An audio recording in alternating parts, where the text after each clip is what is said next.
mais uma vez a todos. Sejam bem-vindas, bem-vindos ao nosso curso As Antiguidades de Nietzsche, em que, na exposição de hoje, a gente fala sobre esse livro, Nietzsche e la Filologia Clássica, do Rafael Gutiérrez Girardot, que é um estudioso, salvo engano, colombiano.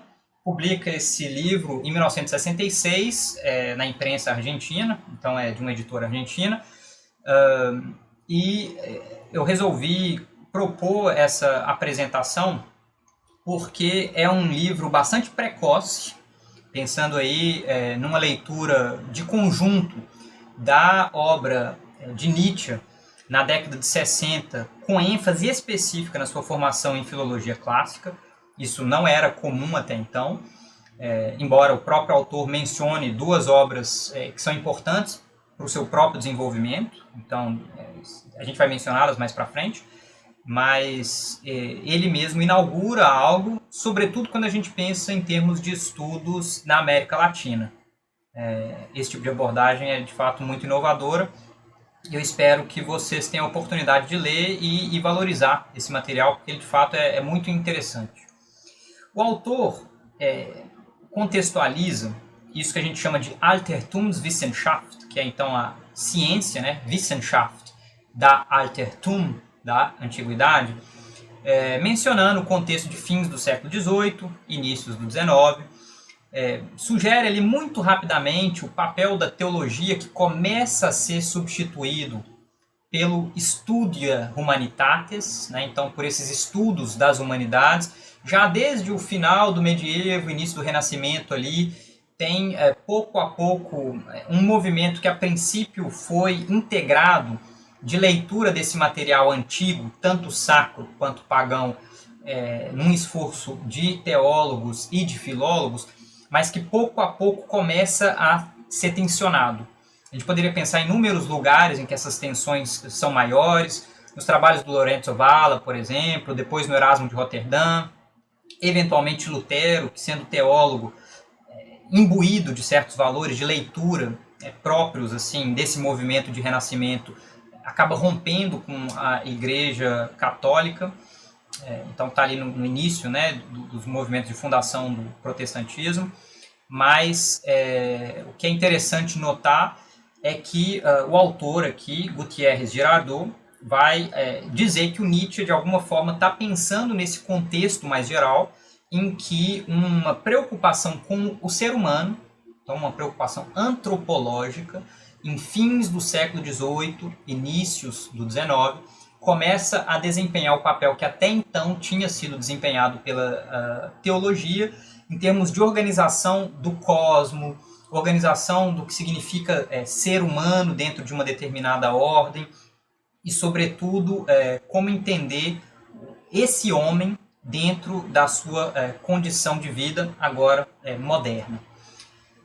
Desde o Winckelmann, o Heine, o Herder, o Wolff, mas sobretudo com Hegel e depois com Nietzsche, a humanitas latina e a paideia grega desempenham função central na compreensão do homem moderno europeu, alemão, dentro daquilo que a gente chama de Neu-Humanismus. Então, neo-humanismo em alemão, porque essa foi uma corrente de pensadores, autores, que de alguma forma tentaram revivificar o espírito humanista que eles identificavam pela primeira vez no Renascimento, mas que eles vinham, que eles notavam ter sido de certa forma mumificado pelo classicismo, sobretudo francês.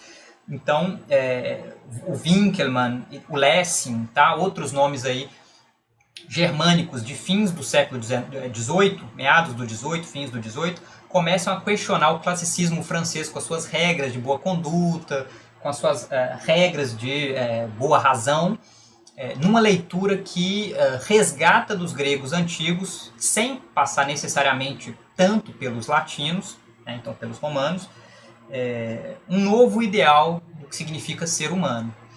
E é interessante que, pensando nas implicações desse tipo de valorização cultural em termos pedagógicos, um nome fundamental é do Wilhelm von Humboldt, que em diálogo com o Goethe, com o Wolff, é um dos responsáveis, talvez o principal responsável, por sugerir um novo modelo de educação para a Prússia daquele momento, com a fundação da Universidade de Berlim em 1810, na lógica de uma proposta que pensa o lugar não só de uma formação universitária especializada, dentro de uma lógica de Wissenschaft, mas também uma lógica de formação humana dentro daquilo que a gente entende por Bildung. Então, uma autoformação que pressupõe, por um lado, que vão existir estabelecimentos de ensino que a gente hoje chama fundamental e médio, para que esses estudantes eventualmente ascendam a um nível superior na universidade, e que o cerne dessa educação vai ser o estudo da cultura antiga, sobretudo por meio da língua latina e da língua grega, da literatura latina e da literatura grega. E isso faz com que, então, os filólogos, isso que o Wolff vai chamar de cientistas da antiguidade, né, estudiosos da antiguidade, se tornem totalmente centrais dentro desse sistema educacional, porque eles formam jovens desde 9, 10, 11, 12 anos de idade até entrarem na universidade, e no caso daqueles que vão seguir a carreira da filologia clássica, mesmo depois disso, até 20 e tantos anos de idade. Então, esse é o modelo que o Humboldt pensa, tentando aliar, por um lado, Bildung, enquanto uma formação, inclusive numa chave ética, estética, moral, e Wissenschaft, ciência, numa lógica de conhecimento, dentro de uma chave propriamente epistemológica. Aqui eu começo a numerar pouco a pouco as sessões em que esse livro é dividido. Ele é dividido em 19 sessões, e na terceira deles, eu passei aqui muito rapidamente, né, pelas sessões 1 e 2, dando esse contexto histórico de onde o Nietzsche parte, para pensar o seu lugar enquanto filólogo clássico, o seu trabalho enquanto futuro professor, depois pesquisador, escritor, mas sobretudo frequentador dessa antiguidade clássica.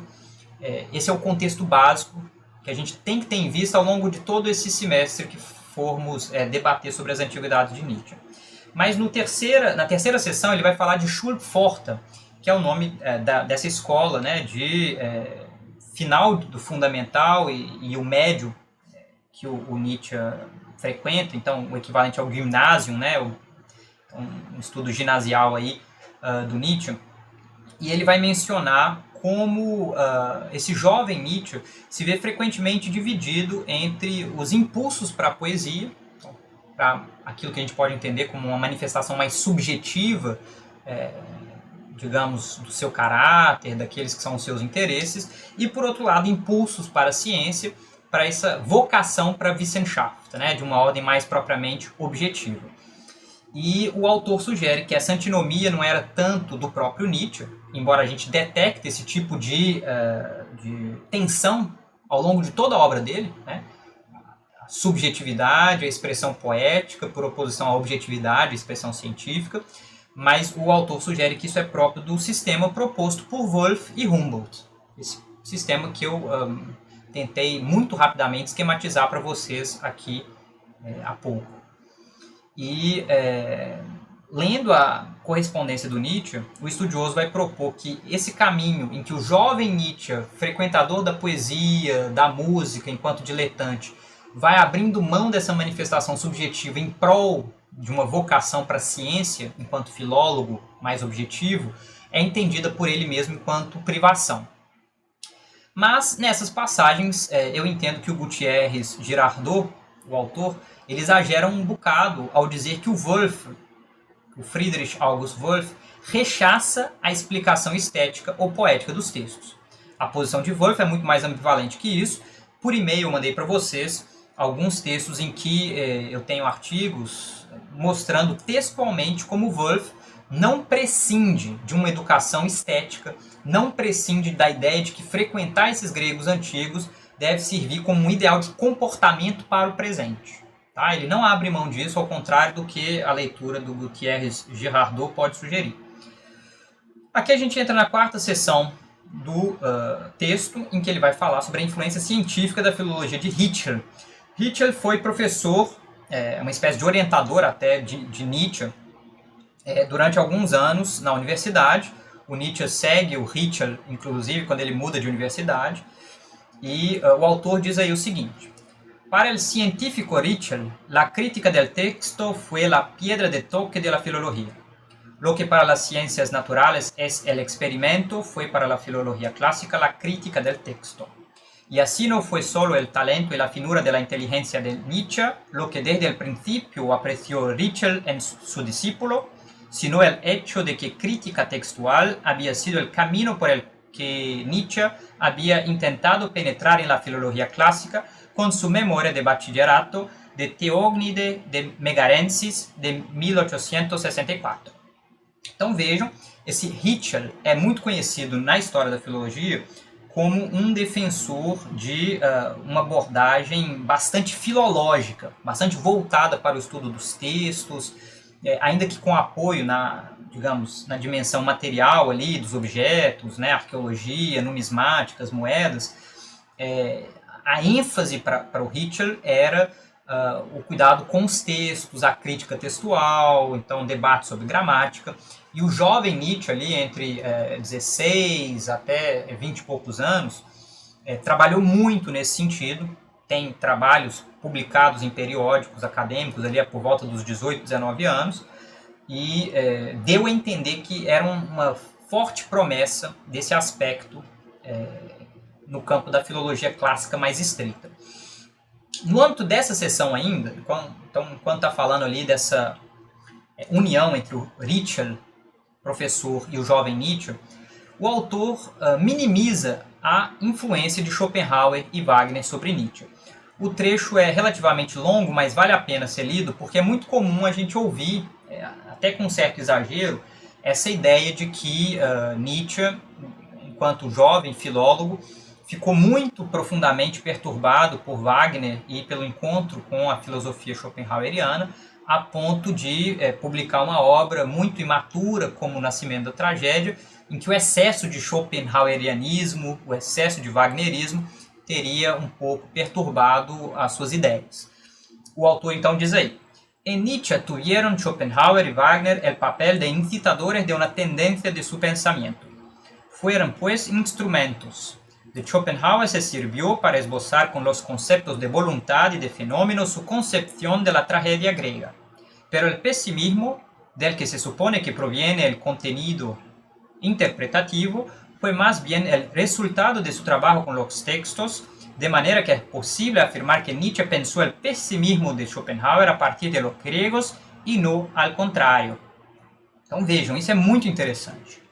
Nietzsche encontra o pessimismo de gregos como Teógenes, por exemplo, a famosa sabedoria do Sileno, e lê Schopenhauer à luz desse material e não o contrário. Tá? Isso é muito interessante de se ter em vista. Ya en sus escritos filológicos ha de presumirse el conocimiento de pensamientos pesimistas del mundo griego, por ejemplo de Teógenes, sobre quien escribió su memoria de bachillerato y quien cita afirmativamente una frase atribuida a la diosa Hera: para los hombres es mejor morir que vivir. Idea que luego pasa al Edipo Rey de Sófocles, a quien conoció, y no solo por la lectura de Hölderlin en Pforta. El pesimismo que Nietzsche ve en los griegos es la natural reacción contra la imagen clásica que sofocaba en su solemnidad y serenidad los aspectos tremendos del mundo heleno. No cabe pensar más bien que fue ese pesimismo el que preparó en Nietzsche la posterior recepción del pesimismo de Schopenhauer, quien se preciaba de tener como libro de cabeceira Homero. Então vejam, ele inverte aqui a ordem com que essas coisas costumam ser apresentadas quando a gente vai estudar Nietzsche, tendo como um pressuposto dado que ele é um nome da filosofia. Então, sendo o nome da filosofia, é natural que a referência mais imediata para ele seria Kant, seria Hegel, seria Schopenhauer, e não um grego obscuro, lá do período clássico, Teógenes de Megara. Mas quando a gente vai para a biografia, lê a correspondência, vê os trabalhos publicados, essa ordem entendida aqui pelo Gutiérrez Girardot faz muito mais sentido. Na seção 5 do seu texto, ele vai falar sobre as hesitações filológicas de Nietzsche quando assume a cátedra de filologia clássica na Basileia. Isso é importante de se ter em vista, tá? Porque ele escreve para o Roda, já lá em 1868, 1869, muito hesitante sobre seguir essa carreira na filologia clássica. Ele parece mais disposto a ir para uma área de química, eventualmente a própria filosofia, mas esse impulso para a filologia já começa a parecer algo problemático para ele.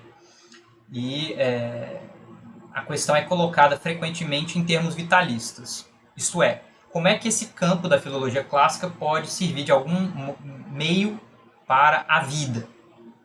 Ele passa a não entender isso, sobretudo em vista da aridez dessa área que se pretende estritamente objetiva. E é nesse contexto, então, que ele começa a elaborar suas ideias sobre uma metafísica de artistas. Numa carta para o Roda, que eu acabo de mencionar, ele afirma que ciência, arte e filosofia crescem juntos nele, Nietzsche, de tal maneira que ele vai parir centauros. Essa é uma imagem famosa, tá? O parto de centauros, tal como ele entende, porque o centauro é essa criatura híbrida, tem um quê de animal, um quê de humano, e por meio dessa imagem que ele fala dessa junção que ele pretende operar na sua obra entre, por um lado, um impulso para a verdade científica e, por outro, um impulso para a expressão artística. Obviamente, então, tendo aí a filosofia um papel unificador dessas duas tendências. Em todo caso, me parece que a gente pode entender uma filologia do futuro, como a que ele vai passar a tematizar depois da polêmica com Wilamowitz, lá em 1872,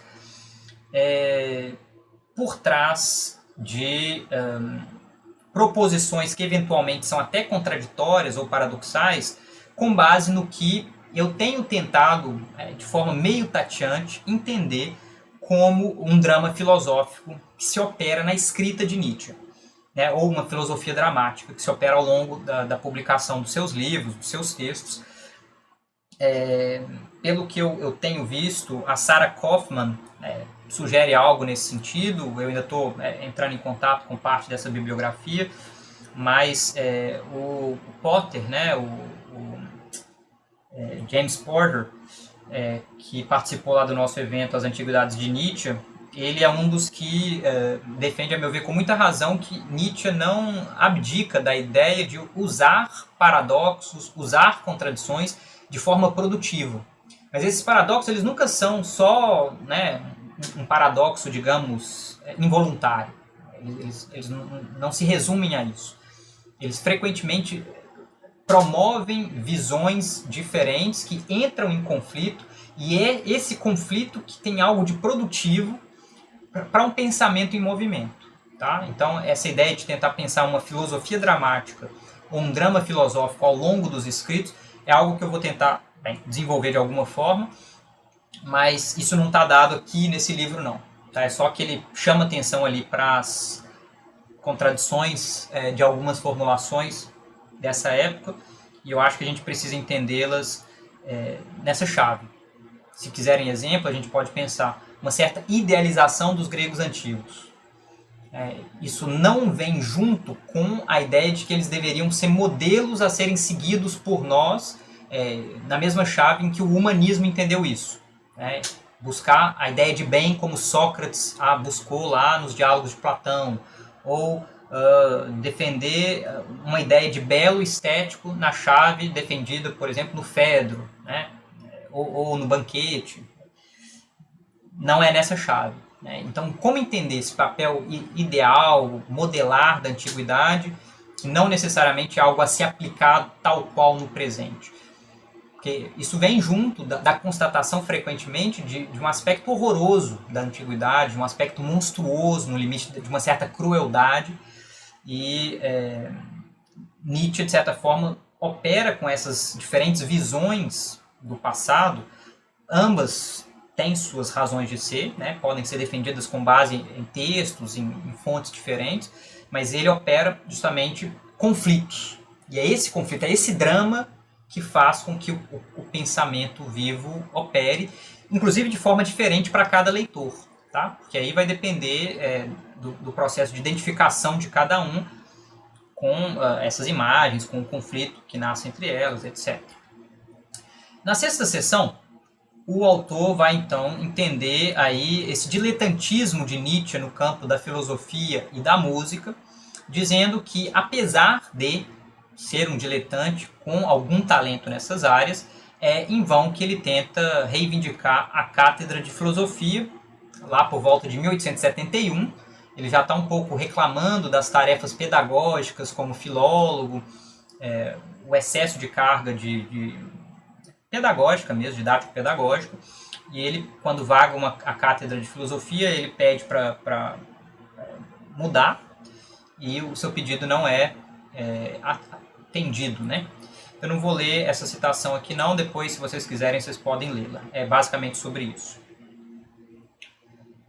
Né? Ali ele está falando sobre como essas mudanças, por assim dizer, de propensão do Nietzsche, elas podem parecer abruptas quando a gente vê de fora, mas acompanhando a correspondência, acompanhando as publicações, a gente nota que tem um processo gradual de amadurecimento em que um certo posicionamento crítico quanto ao campo da filologia clássica se faz acompanhar da percepção de que a filosofia seria o campo por meio do qual ele poderia tecer as críticas que ele queria a tendências científicas, a certos aspectos da cultura, tentando pensar ali um além, algo que fosse diferente desse horizonte moderno mais imediato, que ele não vê como possível enquanto mero professor da filologia clássica.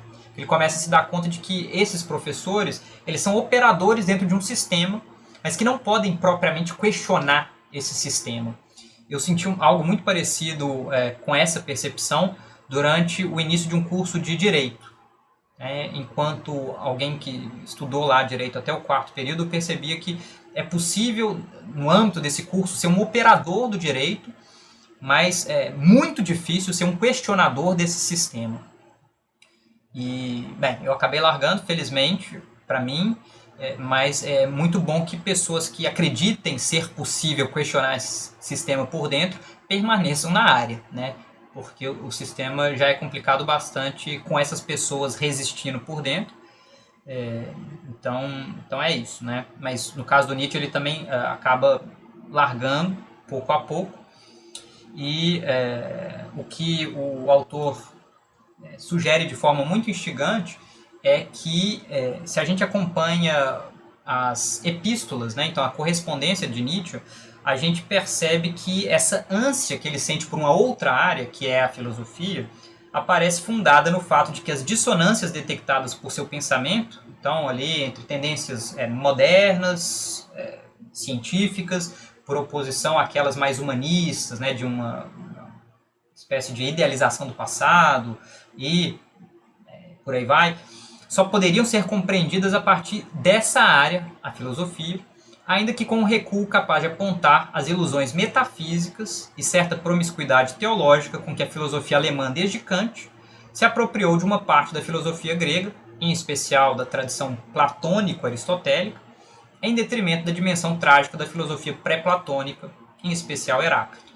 Então vejam, a ideia dele de dirigir pouco a pouco seus esforços em direção à filosofia vem acompanhada desse diagnóstico, que é a filosofia moderna, ela tem a sua pedra fundadora Kant, que de certa forma privilegiou uma tendência do pensamento, uma tendência metafísica, representada sobretudo pelo viés platônico-aristotélico, e que obviamente tem, né, uma tradição enorme até chegar à modernidade. Então não é simplesmente voltar a Platão ou voltar a Aristóteles, é ler isso dentro de um contínuo de valorização de uma visão de mundo dicotômica frequentemente, que trabalha com uma valorização do espírito em detrimento do corpo e por aí vai. E ele entende que as escolhas, de certa forma, feitas pelo criticismo kantiano são definidoras do que vai ser o idealismo alemão, incluindo Hegel, incluindo, né, numa chave pessimista, a leitura que Schopenhauer faz de Kant, mas de todos os outros que se seguem a Kant. Tá? E a proposta dele é tentar voltar a um modelo anterior a Platão, então, portanto, também anterior a Aristóteles, como o de uma filosofia que não teria ainda se marcado por essa dicotomia, por essa, digamos, preocupação metafísica, de certa forma, alejante, né? De certa forma, alienante até, e é por isso que ele vai dar tantos cursos sobre questões filosóficas ao longo ali da década de 70, ainda enquanto professor de filologia clássica. Tá? Aparecem cursos sobre Platão, sobre os filósofos pré-platônicos. Ele não fala de pré-socráticos, né? Para ele a figura de corte é Platão. A gente vai falar mais sobre isso no futuro. Mas o principal nome para ele desses pré-platônicos é Heráclito. Então, ele fica aí, nesse momento, entre filologia e filosofia, e o autor vai dizer o seguinte na página 39. El extrañamiento de la filología resulta para Nietzsche la necesaria disolución o absorción de la misma en filosofía. Una filosofía afilosófica, como certeramente la caracterizó sin proponérselo el fervoroso erudito Wilamowitz Mühlendorf en sus memorias al recordar el episodio polémico del filólogo con el filósofo en 1872. Pero es una disolución que consiste en distracción de la imagen que tiene la filología de su objeto, no una negación de la filología misma. Aqui eu acho que é destrucción, tá? Teve um problema aí na transcrição. Tal destrucción supone una nueva imagen del mundo antiguo, un nuevo acceso a los griegos, en nombre de lo cual se destruye. No es destrucción de la filología, sino de una ciencia que tiene la pretensión de administrar, distribuir y repartir la verdad originaria del pensamiento griego. Una ciencia que por su sustancia espiritual es encubrimiento de ese pasado. La nueva imagen, el nuevo camino se va formando en Nietzsche a medida que va revisando la tradicional e sentando outros fundamentos.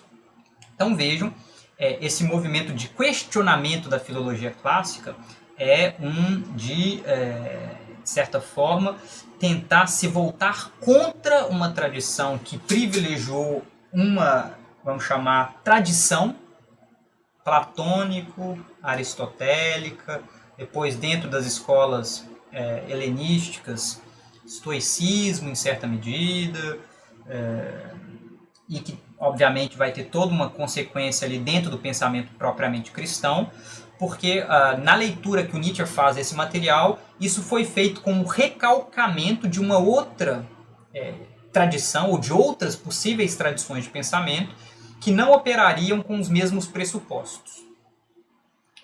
E aqui eu faço um breve parêntese para dizer que a filologia do Nietzsche, vocês veem ali atravessada já por muitas tensões entre ciência e arte, entre uma preocupação com a filologia em termos de Wissenschaft e a educação em termos de Bildung, entre a filologia em termos de disciplina e a filosofia em termos de uma disciplina com implicações para a vida.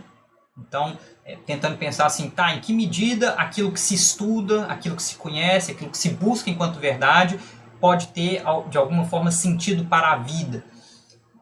Atravessado por essas várias tensões, ele escreveu trabalhos de filologia, vamos chamar assim, pura, reconhecidos enquanto tais, propondo, às vezes, lições de textos, crítica textual, trabalho de levantamento de fontes, e não são muitos trabalhos, mas considerando a idade que ele tinha na época, são bastante impressionantes. Alguns deles vieram a ser confirmados, inclusive, por escavações papirológicas, achados papirológicos das décadas seguintes. Mas, apesar disso, então, apesar de seus vários acertos, chama atenção, digamos, a forma como algumas leituras que o Nietzsche faz da antiguidade já vinham com exageros, com deformações, como no caso do entendimento que ele propõe da figura de Sócrates, ou do socratismo, né? Ele cunha essa noção, encarado da perspectiva moderna de seus efeitos sobre a história da filosofia. Tá?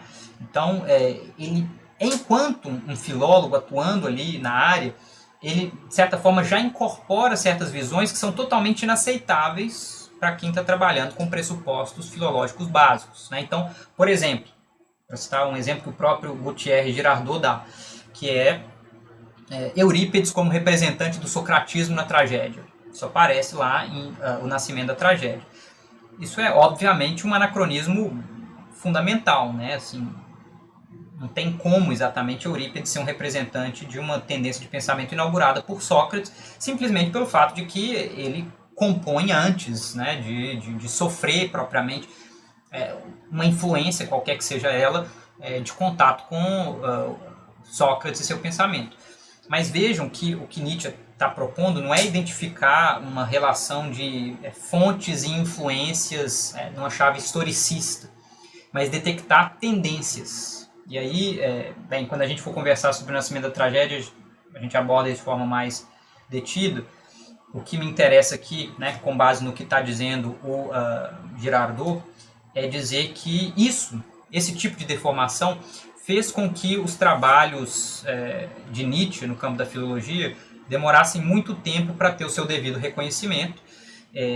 Esse é um livro importante, então, né, porque relativamente precoce, que faz isso, mas ele cita alguns nomes aí importantes. O Ernst de Howald, que tem um texto sobre Nietzsche und die klassische Philologie, né, um livro sobre isso. Ele fala da Maria Bindschedler, que tem um livro intitulado Poetische Lüge, né, então mentira poética, sobre a questão da mentira, e eu imagino que tem algo ali da crítica a Platão. Mas ele menciona outros autores muito importantes, tá? O Karl Reinhardt, filólogo fundamental aí do século XX, o Walter Otto, outro nome muito importante para os estudos de religião antiga, Dioniso, etc. E o Francis Cornford, representante aí da escola de Cambridge, também muito importante para os estudos de comédia, de ritualística, etc. Bem, é isso. Ele menciona aí esse texto, Homero e a Filologia Clássica, que é a preleção inaugural de Nietzsche na Cátedra de Filologia Clássica na Basileia, na qual ele oferece uma crítica às tendências multiformes existentes na filologia clássica, que misturam, né, humanismo, então Bildung, formação, uma preocupação ética, com historicismo, Wissenschaft, ciência, epistemologia. Né? Isso aparece claramente formulado pelo Nietzsche lá no início desse texto. A gente vai ler e discutir esse texto aqui. É um material muito importante, não tanto só pelo que ele fala de Homero, mas muito pelo que ele fala da própria área da filologia clássica. E pensando nessas contradições internas da Altertumswissenschaft, a 8ª seção do livro diz o seguinte: Se comprende que esta bebida mágica en que consiste la filología esté en grave contradicción con sus ademanes puramente científicos. Grave es, además, esta contradicción por el hecho de que en el concepto de un saber con pretensiones absolutas de ciencia no reina la unidad por la cual se determina sistemáticamente su esfera de investigación, sus fines y sus límites, sino la dispersión y aún la abierta contradicción interna. Então vejam, enquanto um cientista, ele está voltado para a própria área e diz, olha, essa área tem problemas graves de definição, tem problemas graves de objetivos, fins, delimitações, e ele, de fato, não poupa a área tentando salvar uma parte, né, e largar a mão da outra, ou tentando salvar as duas. Ele mostra a contradição e explora esse problema. E se a gente for, então, entender de forma mais detida aquilo que eu esbocei para vocês lá atrás, né, quais são os pressupostos dessa crítica à falta de unidade da filologia clássica, tal como entendida por Nietzsche? A gente precisa compreender que desde as primeiras definições modernas voltadas aí para os estudos da antiguidade numa chave mais científica, que a gente encontra de forma primitiva no Winckelmann, depois no Wolff, depois nas valorizações neo-humanistas de Goethe, Schlegel e outros, que trabalham com essa ideia de se viver helenicamente, isso vem acoplado à preocupação científica, historicista, de voltar para o passado e conhecê-lo tal como ele foi. Então, tem uma vertente idealizante do passado que se une, que se abraça com uma vertente historicista, e isso gera uma dissonância interna. Isso já surge como crise no período ali de 1840, o Droysen fala disso, né, dos excessos da cientificidade. Então, como é que estudantes que entram ali muitas vezes sem ter a sua formação completa já são colocados às vezes para trabalhar com aspectos muito específicos de epigrafia, com aspectos muito específicos de métrica? Cadê a preocupação com a Bildung, com a formação? Vejam que isso pode ser parecido com problemas que alguns de vocês tenham vivido na universidade. Por exemplo, entrando num curso, vamos chamar aí de filosofia, tendo que fazer uma cadeira, né, uma disciplina de história da filosofia grega ou história da filosofia antiga, mas pegam um professor que é especialista num único autor e ele, ao invés de oferecer um panorama que fosse formar os seus estudantes para ter uma compreensão geral do problema como um todo, ele se concentra apenas no autor dele, que pode ser inclusive um autor muito obscuro, pouco conhecido, de que sobrou pouquíssimo material, e ao invés de oferecer o panorama, ele vai lá oferecendo, né, os fragmentos que ele estuda, debates muito específicos de detalhes, para onde vai a formação, né? Ela se perde. Então esse tipo de problema já era detectado lá em 1840, e para o Nietzsche isso era um problema porque, né, da sua perspectiva, o papel da filologia deveria ser ajudar na definição do que significa ser moderno. Em que sentido? Por comparação. É por comparação com a antiguidade, uma comparação que não necessariamente implica em ter na antiguidade um modelo, mas simplesmente um ponto de comparação, é que o ser moderno surge, sobretudo enquanto potência para se ultrapassar em vista de um futuro diferente. Então essa comparação ela pode ser muito contrastiva, para por meio desse contraste, nós modernos, não apenas só nos entendermos, mas nos transformarmos por meio desse processo. Isso a gente vê em várias passagens da obra tardia do Nietzsche, né? Como o contato com ideias, às vezes grotescas, monstruosas mesmo, do passado, ele propõe ideias para pensar ultrapassar as condições limitadas da modernidade, em termos do que significa, por exemplo, o ser humano, em termos, por exemplo, do que significa agir moralmente, tá? E vai mostrando limites dessas definições. Então vejam que, como eu conversava mais cedo com o Bruno Borges, né, que está aí nos acompanhando, figuras como Winckelmann, o Goethe, o Schiller e outros vão ser muito importantes para o Nietzsche, não porque ele vá assinar embaixo do tipo de idealização do passado que eles propuseram. Ele, inclusive, mais de uma vez questiona esse tipo de idealização, mas sim porque eles promovem um tipo de engajamento com o passado em que, no contraste, se afirma algo. Pode ser, obviamente, se apoiando também em aspectos lá de trás, mas não é comprando o pacote inteiro. Então tem algo dessa leitura, vamos chamar assim, interessada do passado, que é produtiva no presente, que interessa ao Nietzsche. E isso vai aparecer em vários momentos da obra dele. Aqui, na página 54 do texto, o autor vai propor o seguinte: Nietzsche concluye su lección inaugural con la ya citada sentencia de Séneca, que es el resumen y el símbolo de su propia posición. Filosofía facta est quae filologia fuit. La filología no es ciencia absoluta. Se ha disuelto en filosofía, que es a la vez instinto estético, o como lo llama Nietzsche al resumir los tres elementos que componen la filología, es a saber, filosofía de la historia, filosofía del lenguaje, ética en el sentido de ethos como morada del hombre y estética como estabelecimento de um canon, el instinto ético-estético. Então vejam, a filosofia deve ser feita daquilo que foi filologia. Então, o estudo sistemático das línguas, gramáticas, dos textos, dos autores, dos pensamentos antigos, deve alimentar um pensamento que se faça vivo no presente.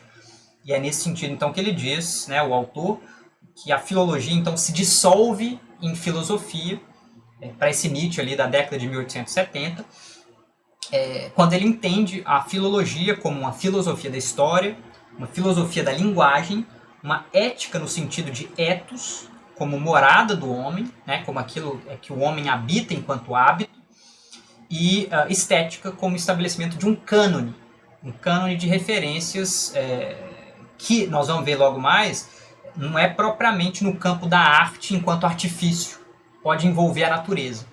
Tá? Na dissolução, inclusive, dessa antinomia entre natureza e arte, natureza e cultura humana, que muito do pensamento de Nietzsche avança. Tá? Com isso ele chega aqui na 9ª seção do seu texto, Nietzsche e o redespertar do instinto. Nietzsche habla de instinto. Dice en su polémica contra Sócrates, por ejemplo, que este introdujo el saber en el lugar que ocupaba el instinto, una acusación parecida a la que llevó a Sócrates a beber la cicuta. O en otro lugar llama el lenguaje un instinto o se refiere a los instintos fundamentales de las grandes personalidades de la filología clásica. El instinto al que Nietzsche se refiere es un órgano espiritual del conocimiento inmediato y es además el lazo de unión entre el individuo y el mundo, los dos anteriores al conocimiento racional y a la reflexión y por tal motivo originarios en la doble acepción del vocábulo. Então vejam que esse recorrer ao ideário do instinto é uma forma de contrapor a uma noção de superioridade da razão, uma espécie de recuo àquilo que seria não necessariamente antirracional ou irracional, mas, de certa forma, pré-racional e que, ao mesmo tempo, atravessa, ou poderia atravessar a razão. E isso é muito interessante porque, como eu estou dizendo, é nessa chave de questionamento do que é propriamente natural, por oposição ao que é artificial, humano, que a crítica ao humanismo, tal como delineada por Nietzsche, vai se operar enquanto uma espécie de retorno, tá, à physis, à natureza, aquilo que é propriamente de aspectos fisiológicos. Tá? É como se ele apontasse já, né, nessas notas, nesses textos de 1871, 1872, a dimensão fisiológica de problemas morais. Tá? Aquela ideia assim, o seu pessimismo talvez seja só falta de vitamina D, meu caro. Tá? A gente diria hoje, ao invés de se entupir de remédio, vai fazer atividade física, pegar sol, né? Cuida da physis, daquilo que é o fundamento da sua razão. Então, é um movimento extremamente interessante. Bem, depois a gente acompanha o desenvolvimento disso nas obras, entre aspas, mais científicas dele, em que ele tenta colocar isso, inclusive, num vocabulário científico da época, tá? Humano Demasiado Humano, por exemplo, faz um pouco isso. Mas o que interessa para o Gutiérrez Girardot é que os gregos pré-platônicos, Homero incluído, mas Heráclito sobretudo, Demócrito em alguma medida, vão apontar para Nietzsche aquilo que ele entende como uma coragem para enfrentar o pessimismo. A importância da tragédia e dos autores pré-platônicos em geral, para Nietzsche nesse sentido, é o de oferecer um modelo de enfrentamento corajoso e vibrante do pessimismo. Algumas pessoas, quando leem O Nascimento da Tragédia, quando leem outros textos do jovem Nietzsche, ficam com a impressão de que ele é um autor pessimista. Né? Ele é um autor que está um pouco dizendo assim, encarnando a sabedoria do Sileno. Né? A melhor coisa para o ser humano é não nascer, mas uma vez tendo nascido, é morrer o quanto antes. Mas não. O que ele está interessado em explorar é como, imbuídos dessa concepção pessimista, que vem muito de uma vivência difícil, empobrecida, de uma luta pela vida que, lá no caso dos gregos antigos, era constante, né? As guerras eram todos os anos, não tinha um ano sem batalha, a terra é muito pobre, não tem abundância de nada. Apesar disso, eles conseguiam ter uma forma de afirmar positivamente a vida, de celebrar a vida, inclusive por meio de rituais de dança, de canto, de uma celebração que de um florescimento muito espetacular. No final das contas é isso, é espetacular. Daí essa crítica que o Nietzsche faz ao tipo de leitura homogeneizante do passado proposta pela filologia clássica numa chave historicista. Por quê?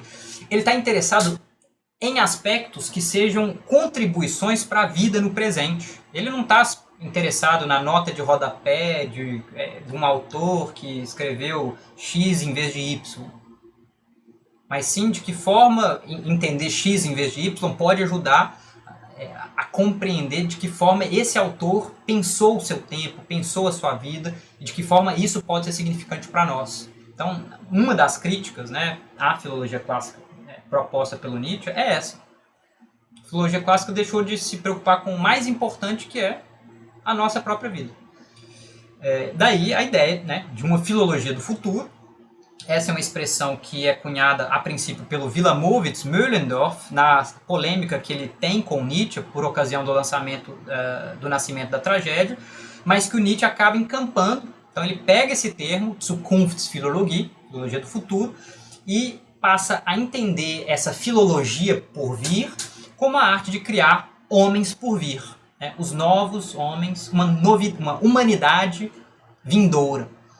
O autor Gutiérrez Girardot diz aí: Pedagogia es por su origen y en todo tiempo la filología clásica. Es una pedagogía que bajo el nombre de filología clásica reúne los instintos científico y ético-estéticos.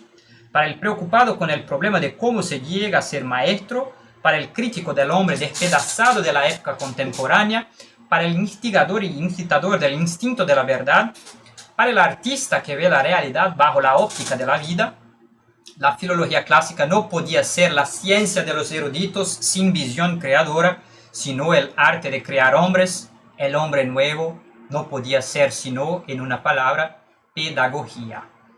Então vejam a ideia de uma pedagogia enquanto uma criação de uma humanidade por vir. Tá? É assim que o Nietzsche entende de forma muito interessada esse estudo da antiguidade aplicado a uma juventude que não deve ser deformada com preocupações muito específicas, com a minúcia lá do texto, a minúcia arqueológica, mas sim com uma visão de conjunto. El ideal pedagógico de la nueva filología del futuro, con su marcado carácter comparativo y con su sustancia polémica, se diferencia del ideal puramente clásico precisamente por la perspectiva que impone la polémica y la crítica de la época, y que ya se anunciaba, aunque sin la claridad de Nietzsche, en los ensayos de Friedrich Schlegel.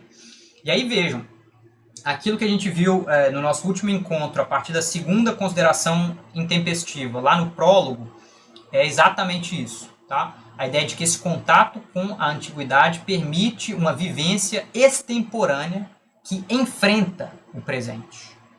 Então, que faz isso em vista de um porvir, de um futuro diverso.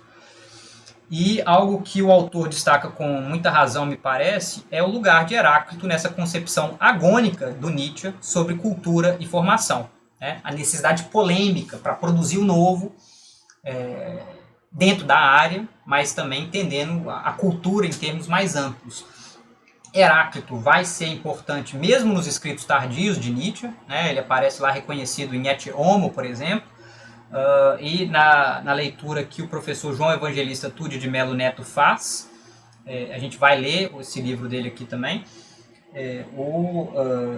Heráclito é uma referência fundamental para as noções de amor fati, para as noções de eterno retorno do mesmo, inclusive em termos cosmológicos, e para a noção de, nesse sentido, de uma superação do homem. Tá?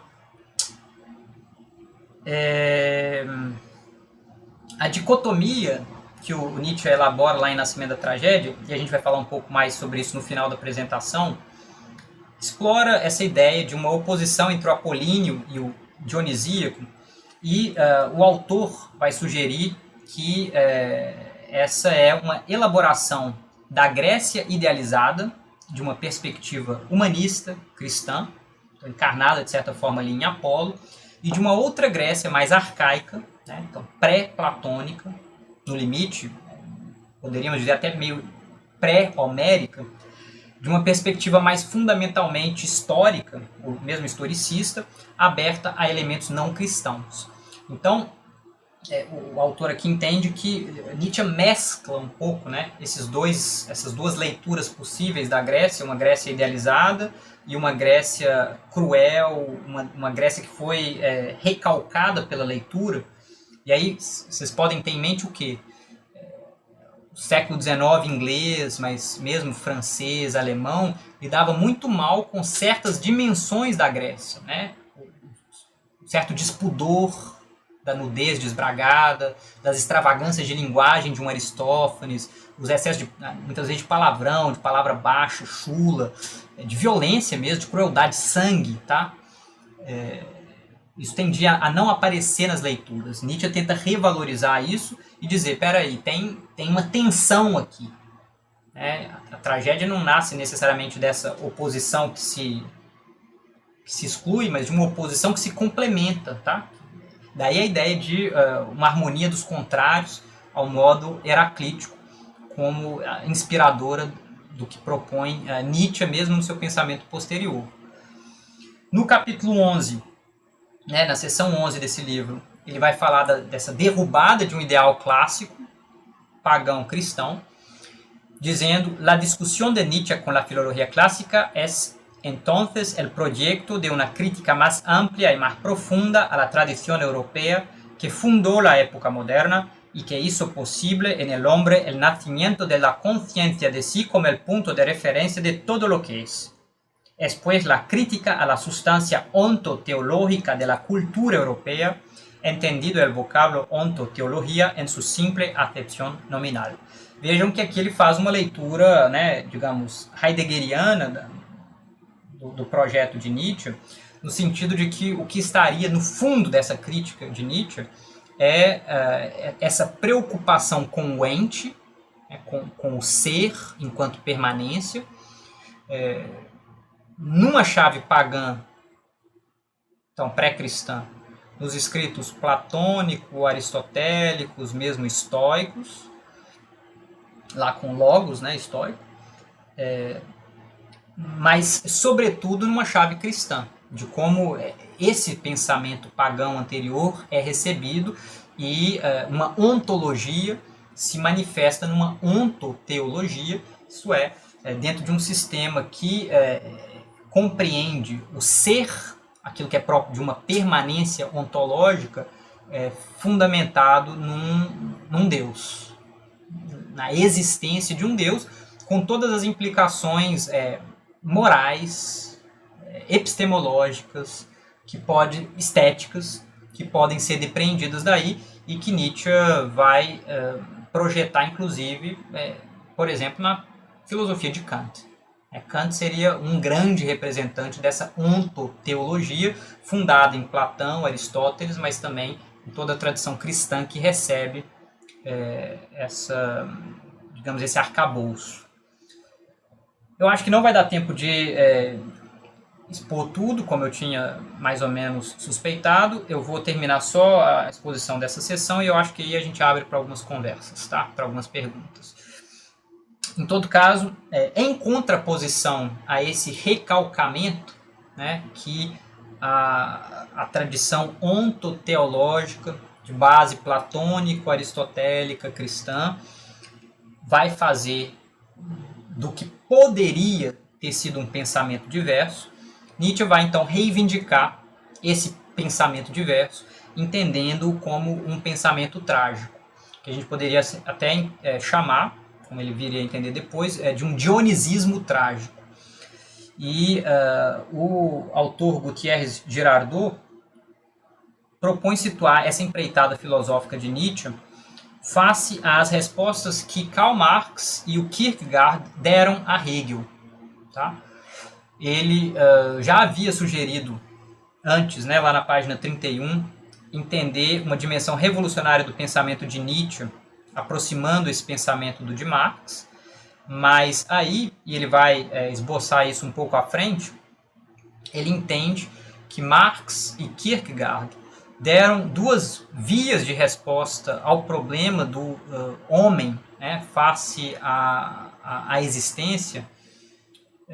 Por um lado, sugerindo uma projeção sobre o social, no caso de Marx, e aí é muito calcado na noção de trabalho, e Kierkegaard voltado para o campo propriamente teológico, né, ainda que um teológico, de certa forma, esvaziado, mas por isso mesmo ainda mais potente, fundamentado numa fé, né, num salto de fé. O Nietzsche segue outro caminho, né? Um caminho que tinha sido, de certa forma, entrevisto pelo Goethe, mas que evitou percorrer esse caminho, né, de um pensamento trágico, mas que é justamente aquele que vai ser perseguido pelo Nietzsche. E é interessante que o Girardot vai dizer aí, lá por volta da página 74, que há uma dimensão trágica por trás de todo o idealismo alemão, que de certa forma está presente assim como problema no criticismo kantiano, sobretudo com base no que a terceira crítica coloca, né, para esse sistema de críticas, né, as três críticas, e que é explorado de diferentes formas por Schiller, por Schelling, por Hegel, por Schopenhauer, na linha do que vão argumentar o Peter Zonde, né, o nome dele está aí na tela, e o Roberto Machado.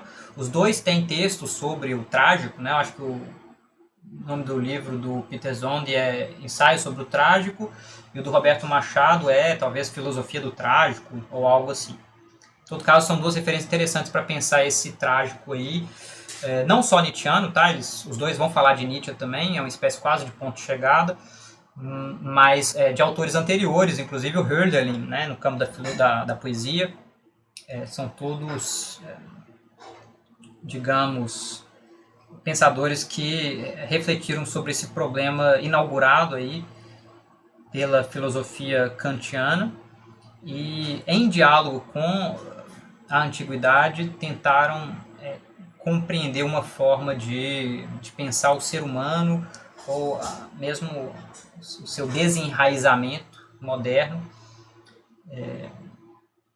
dessa forma. Aqui a gente está chegando no final do que eu pretendia então apresentar. Eu vou só ler essas últimas passagens e a gente começa a conversar logo em seguida. Filosofar com o martelo enquanto dança, a questão do estilo. O autor vai então chamar atenção para um aspecto composicional da obra de Nietzsche, que tem a ver com o estilo de escrita. Isso aparece de forma um pouco incipiente nas primeiras obras, né? A gente encontra ali um estilo ainda meio hesitante, em Nascimento da Tragédia, as considerações intempestivas, mas pouco a pouco esse estilo dançante da prosa de Nietzsche, no limite de uma prosa poética, vai se firmando, mas não para ser exatamente uma prosa poética, água com açúcar. Ela é justamente uma dança que destrói, né? Daí o filosofar com o martelo, um martelo que pode ser tanto um martelo que esculpe, que faz esculturas, mas também um martelo que derruba, né? Que destrói. E ele diz: en sus primeros escritos, evidentemente menos definido que en los del periodo de la voluntad de poder, llamaba Nietzsche este impulso de la danza la excitación extática, la inmediata exteriorización del instinto, el poder del impulso de primavera, la naturaleza en estado de emoción, lo dionisíaco. Por ello nos resulta insensato el principio de su estética. Estética solo tiene sentido como ciencia natural, una forma para lo que más tarde habría de llamar metafísica de artistas. Então vejam, a questão dessa excitação estática, dessa exteriorização do instinto, tudo tem a ver com essa revalorização de uma tradição outra àquela que vige em termos hegemônicos no pensamento, pensando aí na forma como Kant leu, né, esse passado e como Kant foi lido pelo idealismo alemão. Nietzsche encontra, então, né, nessa figura do dionisíaco a possibilidade de valorização do instinto e de um instinto que é ele próprio estético. Daí uma ideia que a estética,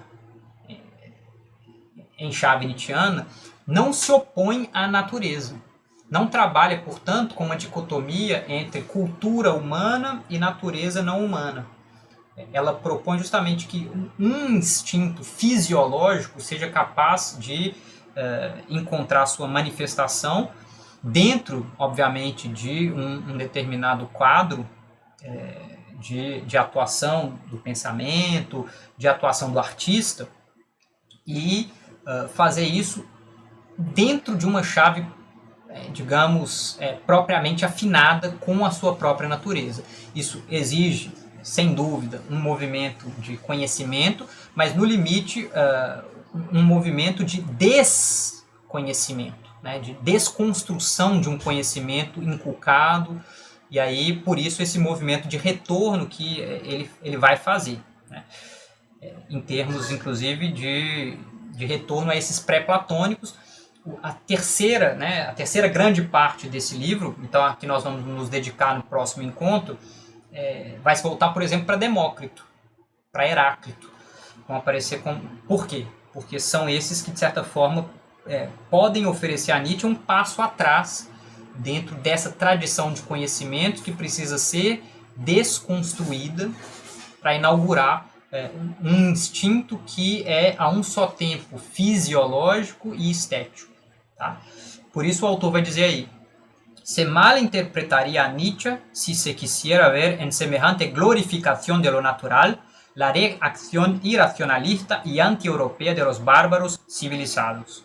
Los sátiros y el dios de los bosques no son anti ni suprarracionales, sino el símbolo de otras formas del pensamiento a las que ya Hegel dio entrada en la filosofía por el camino real de la dialéctica, al invocar, por ejemplo, en la fenomenología del espíritu, los misterios eleucínicos en conexión con uno de los pasos del espíritu en la marcha hacia el saber de sí mismo. Se malinterpretaría a Nietzsche al acusarlo de irracionalismo y barbarie, porque su descubrimiento de lo dionisíaco está más allá de esa razón, que pese a los disfraces osíricos que lo dio Lessing, sigue siendo una deducción del logos spermaticos juanino o, como ya se apuntó más arriba, una forma enmascarada ou expressa da moderna ontoteologia. Então vejam esse retorno a Dioniso, aos sátiros, a Pan, não é uma espécie de recusa pura e simples à razão, mas um movimento de recuo. Tá?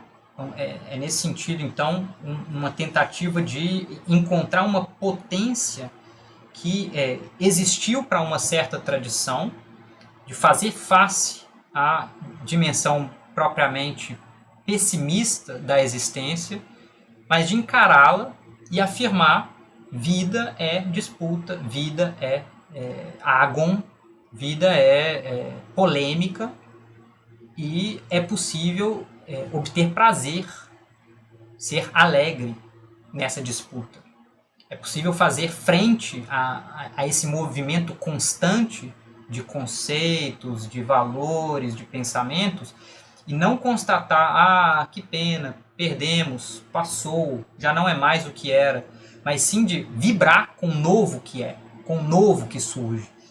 Daí essa ideia, né, de um retorno a Dioniso, que não é necessariamente uma recusa pura e simples à razão, mas sim uma ideia de entender essa razão em outros termos. E aqui eu leio a última passagem que eu vou ler com vocês hoje, da estética, então, como essa ciência natural, como uma fisiologia ou como uma física. Com a determinação de la estética como ciencia natural, destruye Nietzsche la concepción clásica de lo bello, la cual distingue la belleza natural de la belleza artística para dar a la segunda la dignidad de objeto de la filosofía del arte. A partir de esta destrucción, que no es un retroceso en la historia de la estética, establece Nietzsche un nuevo criterio para medir y juzgar las obras de arte de la antigüedad. Su canon no es ya el individuo creador de lo artístico, sino una conciliación. Los impulsos artísticos de la naturaleza, esto es, arte y naturaleza. No pues los principios formales de la composición de un drama, por ejemplo, sino la actuación de las fuerzas naturales que se manifiestan en el drama, los daimonoi, la lucha agonal de los instintos, los destinos, en una palabra, lo trágico, la celebração de Dionisos. Então, aqui a gente conclui. No início da próxima apresentação, eu vou então abordar isso, tá? Que é, digamos, algo inaugurado pelo nascimento da tragédia a partir do espírito da música, esse livro de 1872 do Nietzsche, que ele se volta para o surgimento da tragédia e tenta entender isso numa chave que é a um só tempo antropológica, então pensando assim, elementos fisiológicos que levam ao surgimento de certas manifestações artísticas, mas que é então também estético, pensando no que são aspectos de criação artística dessa obra, dentro de um contexto que é, sem sombra de dúvida, religioso, o culto a Dioniso. E a minha própria dissertação de mestrado, intitulada Origens do Drama Clássico na Grécia Antiga, esse é o título com que ela saiu em livro, busca justamente pensar o surgimento do drama dentro do contexto democrático ateniense, pensando ali na tirania de Pisístrato, então levando em conta aspectos políticos, unindo a esfera do religioso, a esfera cívica, a esfera política, e vendo como tudo isso ganha manifestação numa demonstração do campo estético, o surgimento do drama, tragédia, comédia, drama satírico, e essa abordagem, apesar de eu tê-la pretendido muito mais atenta a critérios científicos da filologia clássica do que a que o Nietzsche propõe no Nascimento da Tragédia, é muito devedora do que o Nietzsche propõe aí, à luz do que nós acabamos de ver com base na exposição proposta a partir do livro do Girardot, do Thierry Girardot. Tá? Então, eu interrompo aqui o compartilhamento e a gente abre para a conversa. Espero que tenha ficado claro para vocês. Espero que tenha sido instigante, mas eu fico agora aberto para ouvir as reações.